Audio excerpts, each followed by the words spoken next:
Welcome to Neetha's taste land. നമ്മളിപ്പോ കുറച്ച് ദിവസങ്ങളായിട്ട് വെജിറ്റേറിയൻ റെസിപ്പീസ് ആണല്ലോ മെയിനായിട്ട് ചെയ്തു വരുന്നത്. അപ്പൊ നമുക്ക് ഇന്നൊരു നോൺ വെജ് റെസിപ്പി ചെയ്താലോ? നോൺ വെജ് റെസിപ്പി എന്ന് പറഞ്ഞിട്ടുണ്ടെങ്കിൽ വേറെ ഒന്നുമല്ല, നമ്മുടെ ചിക്കൻ കറിയാണ്. വളരെ ഈസി ആയിട്ട് ഉണ്ടാക്കാൻ പറ്റിയ ഒരു ചിക്കൻ റെസിപ്പി. നമുക്ക് ഇത്രയും ഈസി ആയിട്ട് റെഡിയാക്കാൻ പറ്റുന്ന ചിക്കൻ റെസിപ്പീസ് വളരെ കുറച്ചേ ഉള്ളൂ.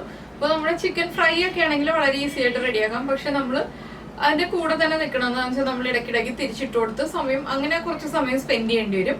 ഇതാവുമ്പോൾ ഈ ചിക്കൻ കറി നമുക്ക് കുക്ക് ചെയ്യാൻ വെച്ചിട്ട് ഇടയ്ക്കൊന്ന് വന്ന് നോക്കിയാൽ മതി, എപ്പോഴും നോക്കേണ്ട ആവശ്യമില്ല. അതുപോലെ തന്നെ ഇതിലിപ്പോ ഞാൻ കുറച്ച് തേങ്ങാപ്പാൽ ചേർക്കുന്നുണ്ട്. തേങ്ങാപ്പാൽ ചേർക്കാൻ താല്പര്യമുണ്ടെങ്കിൽ മാത്രം ചേർക്കുക. ഇപ്പൊ ബാച്ചിലേഴ്സിനാണ് അല്ലെങ്കിൽ തേങ്ങാപ്പാൽ എടുക്കാൻ മടിയുള്ള ആൾക്കാർക്കൊക്കെ ആണെങ്കിൽ തേങ്ങാപ്പാൽ പോലും ചേർക്കണം എന്നില്ല. കുറച്ച് ചൂടുവെള്ളം ചേർത്തിട്ടാണെങ്കിലും ഇല്ല, വെള്ളം ചേർക്കാതെ ആണെങ്കിലും റെഡിയാക്കാൻ പറ്റിയ വളരെ ഈസി ആയിട്ടുള്ള റെസിപ്പിയാണ്. അപ്പൊ നമുക്ക് എങ്ങനെയാണ് നമ്മുടെ ഈസി ആയിട്ടുള്ള ഈ ഒരു ചിക്കൻ റെസിപ്പി റെഡിയാക്കാൻ നോക്കാം.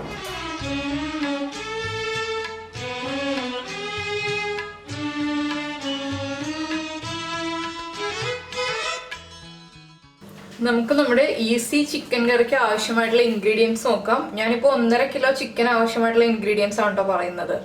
നമ്മള് ഈ ഒരു വലിപ്പത്തിലുള്ള 4 സവാള എടുത്തിട്ടുണ്ട്. അപ്പോൾ ഗ്രേവിക്ക് അനുസരിച്ച് നമ്മൾ സവാള എടുക്കുക.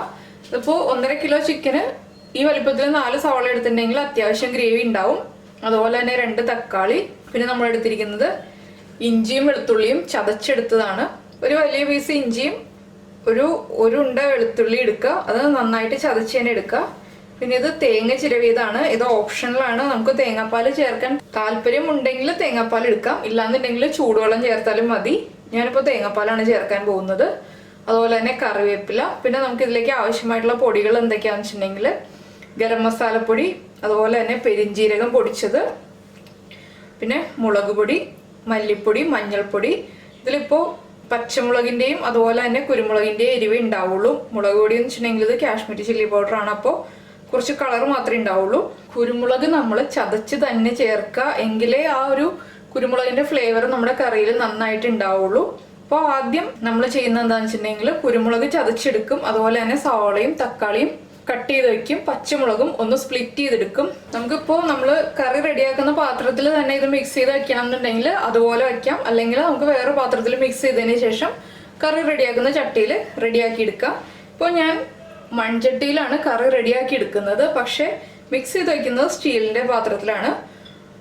പിന്നെ ഇതിലേക്ക് നമ്മൾ ആദ്യമേ തന്നെ ചേർക്കുന്നത് നമ്മുടെ വെളിച്ചെണ്ണയാണ്. പിന്നീട് നമ്മൾ അവസാനമേ വെളിച്ചെണ്ണ ചേർക്കേണ്ട ആവശ്യമുള്ളൂ.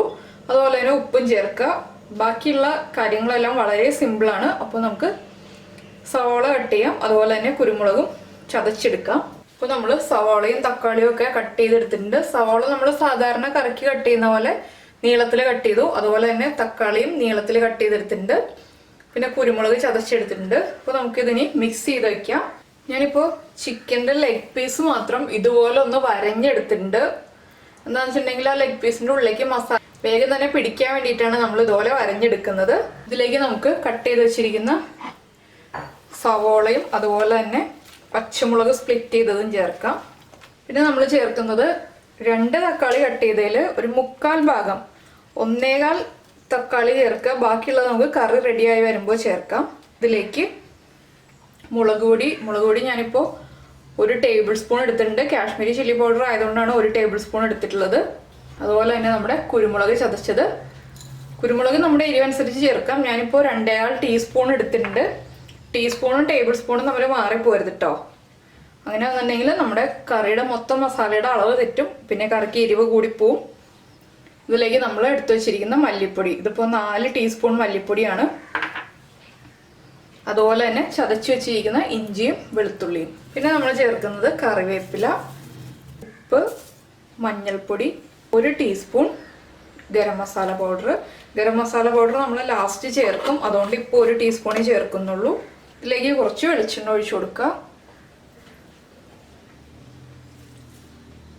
ഇനി ഇതെല്ലാം ചേർത്ത് നമുക്കൊന്ന് നന്നായി മിക്സ് ചെയ്തെടുക്കാം. നമ്മൾ സ്പൂൺ ഉപയോഗിച്ച് മിക്സ് ചെയ്തിട്ടുണ്ടെങ്കിൽ കറക്റ്റായിട്ട് ചിക്കനിലേക്ക് മിക്സ് ആയി വരില്ല. കൈ ഉപയോഗിച്ച് നന്നായിട്ടൊന്ന് മിക്സ് ചെയ്തെടുക്കുക. നമ്മളെപ്പോഴും മിക്സ് ചെയ്യാൻ എടുക്കുമ്പോൾ കുറച്ച് വലിയ പാത്രം തന്നെ എടുക്കുക. അതുകൊണ്ടാണ് ഞാൻ ബൗളിലെല്ലാം മിക്സ് ചെയ്യുന്നതെന്ന് പറഞ്ഞത്. അപ്പോൾ നമ്മൾ വലിയ ചട്ടിയിലൊക്കെയാണ് കറി ഉണ്ടാക്കുന്നതെങ്കിൽ ആ വലിയ ചട്ടിയിൽ തന്നെ മിക്സ് ചെയ്തിട്ട് അടച്ചു വെച്ചാൽ മതി. 1 മണിക്കൂർ കഴിയുമ്പോൾ നമുക്ക് സ്റ്റൗ ഓൺ ചെയ്തതിന് ശേഷം കുക്ക് ചെയ്തെടുക്കാവുന്നതേ ഉള്ളൂ. ഇതിലേക്ക് നമ്മൾ ഇനി തൈരോ ലെമൺ ജ്യൂസോ ഒന്നും ആഡ് ചെയ്യേണ്ട ആവശ്യമില്ല. ഇതിൽ ഈ തക്കാളിയുടെ ഒരു ചെറിയ പുളി മാത്രം മതി. ഇപ്പൊ നമ്മുടെ ചിക്കൻ നമ്മൾ നന്നായിട്ട് മിക്സ് ചെയ്ത് വെച്ചിട്ടുണ്ട്. ഇത് കുറഞ്ഞത് 1 മണിക്കൂറെങ്കിലും എടുത്ത് വെക്കുക. 1 മണിക്കൂർ എടുത്താലേ ഇതിലേക്ക് നന്നായിട്ട് മസാലകളൊക്കെ പിടിച്ചു വരുള്ളൂ. അതിൽ കൂടുതൽ സമയം വെക്കുകയാണെങ്കിൽ അതിൽ നന്നായിരിക്കും. ഞാനിപ്പോൾ 1 മണിക്കൂർ കഴിഞ്ഞിട്ടാണ് കുക്ക് ചെയ്യാൻ പോകുന്നത്. അപ്പോൾ നമുക്ക് ചിക്കൻ അടച്ചു വെക്കാം. അതുപോലെ തന്നെ ഈ സമയത്ത് തന്നെ നമുക്ക് തേങ്ങാപ്പാലും റെഡിയാക്കി വെക്കാം. തേങ്ങയുടെ 1-ാം പാല് 2-ാം പാലെന്ന് പറഞ്ഞിട്ട് 2-3 പാലൊന്നും എടുക്കണ്ട, നമ്മൾ ഒറ്റ പാലായിട്ട് തന്നെ എടുത്താൽ മതി. കറി റെഡിയാക്കാനായിട്ട് മൺചട്ടി വെച്ചിട്ടുണ്ട്. ഇതിപ്പോൾ ഉരുളിയിൽ ചെയ്യാം, ഇല്ലാന്നുണ്ടെങ്കിൽ നമ്മുടെ ഇരുമ്പിന്റെ ചട്ടിയിൽ ചെയ്യാം, മൺചട്ടിയിൽ ചെയ്യാം, ഏത് പാത്രത്തിൽ വേണമെങ്കിലും ചെയ്യാം. ഞാനിപ്പോൾ മൺചട്ടിയിൽ ചെയ്യുന്നേ ഉള്ളൂ. നമ്മൾ മിക്സ് ചെയ്ത് വെച്ചിരിക്കുന്ന ചിക്കൻ ഇതിലേക്ക് ഇട്ട് കൊടുക്കുക.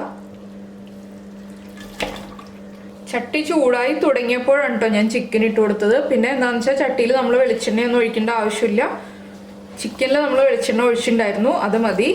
ഇതിലേക്ക് വെള്ളവും ചേർക്കണ്ട. ഇതിനി ഹൈ ഫ്ലെയിമിൽ വെച്ചിട്ട് ചിക്കനിൽ നിന്ന് നന്നായിട്ട് ആവി വന്ന് വെള്ളം പുറത്തേക്ക് വന്നു തുടങ്ങും.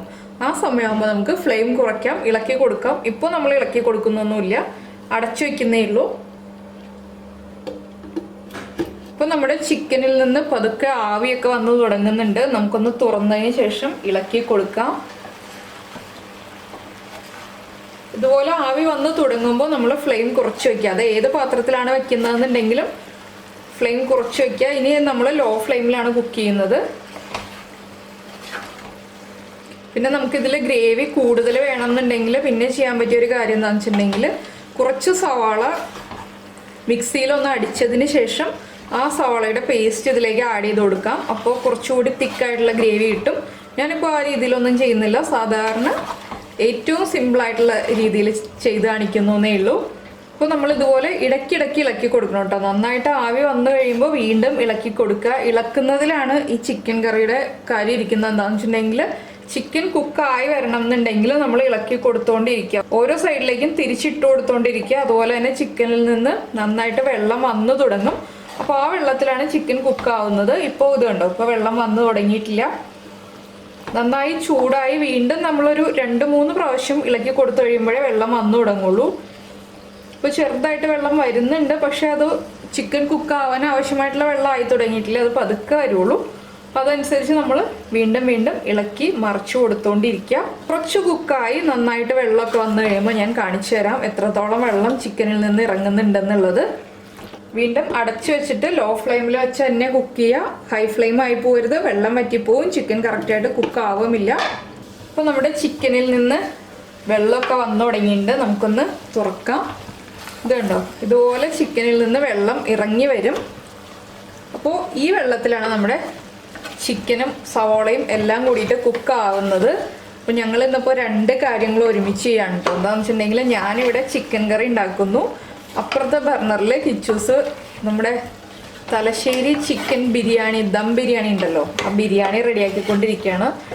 അപ്പോൾ ചിക്കൻ കറി നാളത്തേക്കാണ് ഞങ്ങൾ റെഡിയാക്കുന്നത്. ഇന്നിപ്പോൾ ചിക്കൻ വാങ്ങിച്ചപ്പോൾ, ബിരിയാണി ഉണ്ടാക്കാൻ വേണ്ടി ചിക്കൻ വാങ്ങിച്ചപ്പോൾ ഞാൻ കറി ഉണ്ടാക്കി നിങ്ങൾക്കൊന്ന് ഷെയർ ചെയ്യാമെന്ന് വിചാരിച്ചു. അപ്പോൾ കിച്ചൂസിനെ ബിരിയാണിയുടെ കാര്യങ്ങളൊക്കെ ഏൽപ്പിച്ചേക്കാണ്. ബിരിയാണിക്കുള്ള മസാല കിച്ചൂസ് റെഡിയാക്കിക്കോളും, ഇളക്കലും കാര്യങ്ങളൊക്കെ കിച്ചൂസ് ചെയ്തോളും. അപ്പോൾ ചിക്കൻ വാങ്ങിക്കുമ്പോൾ കൂടുതൽ വാങ്ങിക്കുകയാണെങ്കിൽ 2-3 റെസിപ്പി നമുക്ക് ഒരുമിച്ച് റെഡിയാക്കി വെക്കാം. പിന്നെ ആവശ്യത്തിനെടുത്ത് ഉപയോഗിച്ചാൽ മതിയല്ലോ. അതുകൊണ്ടാണ് ഇന്നിപ്പോൾ 2 കാര്യങ്ങൾ പ്ലാൻ ചെയ്ത് വെച്ചത്. അപ്പോൾ ഇത് നമുക്ക് വീണ്ടും അടച്ചു വയ്ക്കാം, ഇടയ്ക്ക് ഇളക്കി കൊടുക്കണം. അപ്പോൾ ആദ്യം ഞാനൊരു 5 മിനിറ്റാണ് ഇപ്പോൾ അടച്ചു വെച്ചത്. നമ്മൾ ലോ ഫ്ലെയിമിലേക്ക് ആക്കിയിട്ട് 5 മിനിറ്റ് അടച്ചു വെച്ചു. അതിനുശേഷമാണ് ഇപ്പോൾ ഇളക്കി കൊടുത്തത്. വീണ്ടും ഇനി ഒരു 5 മിനിറ്റ് കഴിയുമ്പോൾ നമ്മൾ ഇളക്കി കൊടുക്കും. അപ്പോൾ ഇപ്പോൾ ഉപ്പൊന്നും ചെക്ക് ചെയ്തിട്ടുണ്ടെങ്കിൽ ഉപ്പ് കറക്റ്റ് ആയിരിക്കില്ല, എരിവ് അറിയാൻ പറ്റില്ല, ഒന്നും അറിയാൻ പറ്റില്ല. നമ്മുടെ ചിക്കൻ കുക്ക് ആയിട്ടില്ല. ചിക്കൻ കുക്കായി വന്നതിന് ശേഷം മാത്രമേ നമുക്ക് ഇതിൻ്റെ എരിവും ഉപ്പൊക്കെ അറിയാൻ പറ്റുള്ളൂ. ഇതിൻ്റെ ഇടയ്ക്ക് നമ്മൾ വെള്ളം ചേർക്കേണ്ട ആവശ്യമില്ല. പിന്നെ ആദ്യമായിട്ടൊക്കെ കുക്ക് ചെയ്യുമ്പോൾ ഹൈ ഫ്ലെയിമിൽ വെച്ചിട്ട് അറിയാതെ വെള്ളം വറ്റി പോവുകയാണെന്നുണ്ടെങ്കിൽ നമുക്ക് കുറച്ച് ചൂടുവെള്ളം ചേർത്ത് കൊടുക്കാം. അപ്പോൾ അതുപോലെ സംഭവിച്ച് പോവുകയാണെങ്കിൽ കേട്ടോ, അതുകൊണ്ടാണ് ഞാൻ എടുത്തു പറഞ്ഞത് ലോ ഫ്ലെയിമിൽ തന്നെ വയ്ക്കുക എന്നുള്ളത്. ഇടയ്ക്കിടയ്ക്ക് ഇളക്കി അടിഭാഗത്തുള്ള ചിക്കൻ പീസുകളൊക്കെ മുകൾ ഭാഗത്താക്കിക്കൊണ്ട് വരിക. അങ്ങനെ ഇളക്കുക എന്നുള്ള ഒരു കാര്യം മാത്രമേ ഉള്ളൂ ഇതിൽ. ഇതിപ്പോൾ നമുക്ക് കുട്ടികളെ ഏൽപ്പിച്ചു കൊടുക്കാൻ പറ്റിയ ജോലിയാണ്. കുറച്ച് മുതിർന്ന കുട്ടികളെ ഇളക്കി കൊടുത്തോണ്ടിരിക്കും ഇടയ്ക്കിടയ്ക്ക്. നമ്മളതിൻ്റെ കൂടെ നിൽക്കേണ്ട ആവശ്യമില്ല. ചിക്കൻ കുക്ക് ചെയ്യാൻ വെച്ചിട്ട് നമുക്ക് വേറെ ജോലികൾ ചെയ്യാം. അത്ര ഈസി ആയിട്ടുള്ള റെസിപ്പിയാണ്. ഇപ്പോൾ നമ്മൾ ചിക്കൻ ഒരു പ്രാവശ്യം ഇളക്കിയതിന് ശേഷം ഞാൻ 2-3 പ്രാവശ്യം ഇളക്കി കൊടുത്തു. അപ്പോൾ ഇപ്പോൾ 10 മിനിറ്റ് കഴിഞ്ഞു ചിക്കൻ വെച്ചിട്ട്. ഇനിയിപ്പോൾ നമുക്ക് വീണ്ടും ഒന്ന് തുറക്കാം. ഇതുണ്ടോ, ചിക്കനിൽ നിന്ന് വീണ്ടും വെള്ളം കൂടി വരുന്നുണ്ട്.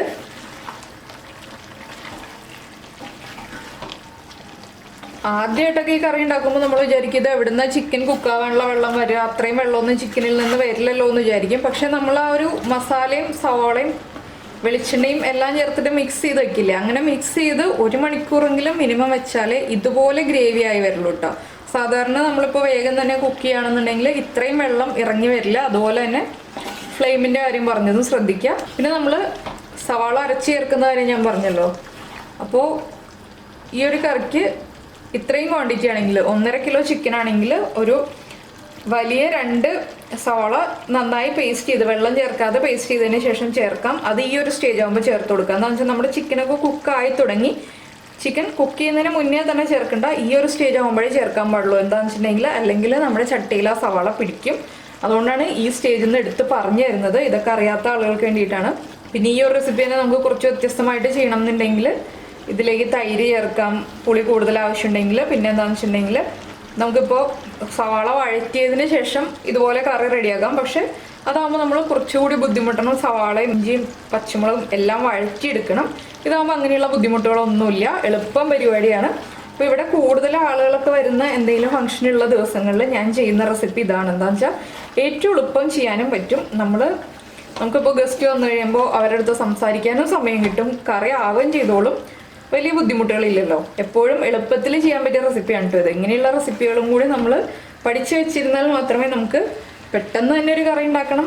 അല്ലെങ്കിൽ ഇപ്പോൾ നമ്മളിപ്പോൾ എവിടെയെങ്കിലും പോവുകയാണ്, ഞങ്ങളൊക്കെ ടൂർ പോകുമ്പോൾ പ്രത്യേകിച്ചും ഞാൻ ഉണ്ടാക്കുന്ന കറി ഇതാണ്. എന്താണെന്ന് വെച്ചിട്ടുണ്ടെങ്കിൽ നമ്മളിപ്പോൾ യാത്ര ചെയ്ത് ടയേർഡായിട്ടൊക്കെയാണ് എവിടെയെങ്കിലുമൊക്കെ ചെന്നെത്തുക. പക്ഷേ നമുക്കിപ്പോൾ രാത്രിത്തേക്കുള്ള കറി നമ്മളിപ്പോൾ കുറച്ചധികം പേർക്ക് ഉണ്ടാക്കണം എന്നുണ്ടെങ്കിൽ സവാളയൊക്കെ വഴറ്റിയൊക്കെ എടുത്ത് വരുമ്പോൾ സമയം ഒരുപാടങ്ങ് പോകും. നമ്മളിപ്പോൾ എല്ലാവരും ചേർന്നിട്ടാണ് കുക്ക് ചെയ്യുന്നതെങ്കിൽ ഓരോരുത്തരും ഓരോ കാര്യങ്ങളായിരിക്കുമല്ലോ ചെയ്യുന്നത്. അപ്പോൾ സവാളയൊക്കെ കട്ട് ചെയ്ത് വരുമ്പോൾ തന്നെ കുറേ സമയം എടുക്കും. പിന്നെ അത് വഴറ്റി ഇഞ്ചിയൊക്കെ വഴറ്റിയെടുത്ത് എല്ലാം ചെയ്തു വരുമ്പോൾ സമയം പോകണ്ടല്ലോ വെച്ചിട്ട് എളുപ്പത്തിൽ ചെയ്ത് വയ്ക്കുന്ന റെസിപ്പിയാണിത്. ഇതിലേക്ക് മല്ലിയിലയും പുതിനയിലയും ഒക്കെ ചേർക്കണമെങ്കിൽ ചേർക്കാം. ഞാനിപ്പോൾ ചേർക്കുന്നില്ല. എന്താണെന്ന് വെച്ചിട്ടുണ്ടെങ്കിൽ ഞാനിത് നാടൻ രീതിയിൽ തന്നെ ആവട്ടെ എന്ന് വെച്ചിട്ട് കറിവേപ്പില മാത്രമേ ചേർക്കുന്നുള്ളൂ. ഇപ്പോൾ നമ്മുടെ കറി ഏകദേശം ഫൈനൽ സ്റ്റേജ് ആയിക്കൊണ്ടിരിക്കുകയാണ്. അപ്പോൾ ഈ ഒരു സ്റ്റേജിൽ നമുക്ക് ഫ്ലെയിം ഓഫ് ചെയ്തിട്ട് തേങ്ങാപ്പാലും ചൂടുവെള്ളവും ഒന്നും ചേർക്കാതെ കറി കഴിക്കാം. അപ്പോൾ നമ്മൾ മസാലപ്പൊടിയും അതുപോലെ തന്നെ പെരിഞ്ജീരകം പൊടിച്ചത് ഇട്ട് കൊടുക്കുക. പക്ഷെ ഞാൻ കുറച്ച് തേങ്ങാപ്പാൽ ഒഴിക്കുന്നുണ്ട്. കുറച്ച് തേങ്ങാപ്പാൽ ഒഴിക്കുന്നത് എന്താണെന്ന് വെച്ചിട്ടുണ്ടെങ്കിൽ ആ കറിയുടെ ടേസ്റ്റ് ഒന്ന് കൂടാനും തേങ്ങാപ്പാലിൻ്റെ ടേസ്റ്റ് വരുമ്പോൾ നമ്മുടെ നാടൻ കറികൾക്ക് കുറച്ചുകൂടി ടേസ്റ്റ് കൂടും. അതുകൊണ്ടാണ് ഞാൻ തേങ്ങാപ്പാൽ ഒഴിക്കുന്നത്. ഇനിയിപ്പോൾ നമുക്കിതിലേക്ക് നമ്മൾ കട്ട് ചെയ്ത് ബാക്കി വെച്ചിരിക്കുന്ന തക്കാളി ഉണ്ടല്ലോ അതിട്ട് കൊടുക്കാം. അതുപോലെ തന്നെ നമ്മുടെ ഗരം മസാലപ്പൊടി ഫൈനലായിട്ട് ആ മസാലപ്പൊടിയുടെ ടേസ്റ്റും ആ ഒരു സ്മെല്ലും എല്ലാം നമ്മുടെ കറിക്ക് ഉണ്ടാകാൻ വേണ്ടിയിട്ടാണ് നമ്മൾ കുറച്ച് ഗരം മസാലപ്പൊടി ചേർക്കുന്നത്. അപ്പോൾ നമ്മൾ ലോ ഫ്ലെയിമിൽ വെച്ചിട്ട് 20 മിനിറ്റ് ആയിട്ടോ കുക്ക് ചെയ്ത് എടുത്തുകൊണ്ടിരിക്കുന്നു. ഇതിലേക്ക് ഇനി നമ്മൾ ചേർക്കുന്നത് നമ്മുടെ പെരിഞ്ജീരകം പൊടിച്ചതാണ്. പെരിഞ്ജീരകം ഞാൻ നേരത്തെ പൊടിച്ച് വെച്ചിരുന്നതാണ്, ഡ്രൈ റോസ്റ്റ് ചെയ്ത് പൊടിച്ചതല്ല.